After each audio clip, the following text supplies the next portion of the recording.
letter in modern Jewish history, and it begins with 3 words. Dear Lord Rothschild.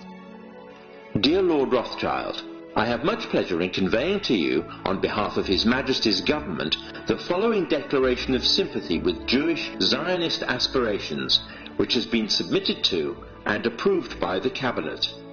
Why was it that this letter was sent by the Foreign Secretary to your great-uncle Walter? It's an interesting question because it was primarily a movement from Eastern Europe, but they didn't clarify who was in charge of that movement, and in addition, it was after all in Great Britain. So they felt that the Rothschild family should be the one to whom it was addressed.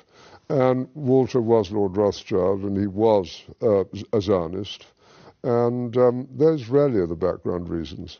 So Walter received the Balfour Declaration, and I have a copy here, and I wonder if I could possibly ask you to read it for us. Yes, indeed. Yeah. I'm going to put on my spectacles to make sure I read it accurately.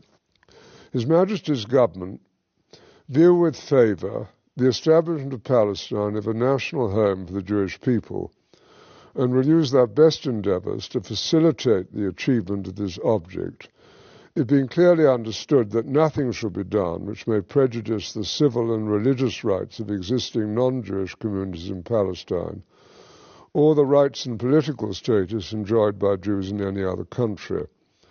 I should be grateful if you would bring this declaration to the knowledge of the Zionist Federation. Yours, Arthur Balfour. And here it is, the Balfour Declaration. What do you feel when you see it here?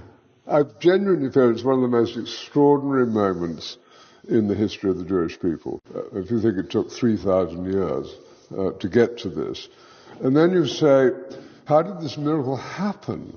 It's the most incredible piece of opportunism. I mean, if you think you had an impoverished would-be scientist, Chaim Weizmann, who somehow gets to England, meets a few people, including members of my family, seduces them. He has such great charm and conviction.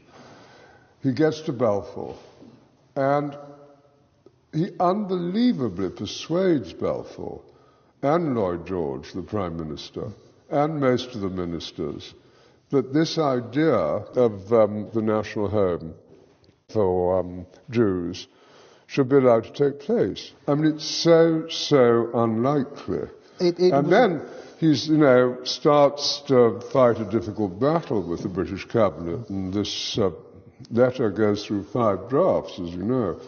And in the end, it comes out as a rather compromising letter. I mean, the essential point is there for the Jewish community to fasten on to. You have the first bit, which promises a national home rather than the national home, and then you have the bit that nothing that's to be done should in any way harm the Arab community. But you come back to the big point, which is that this is perhaps the greatest event in Jewish life for thousands of years. And it's a miracle.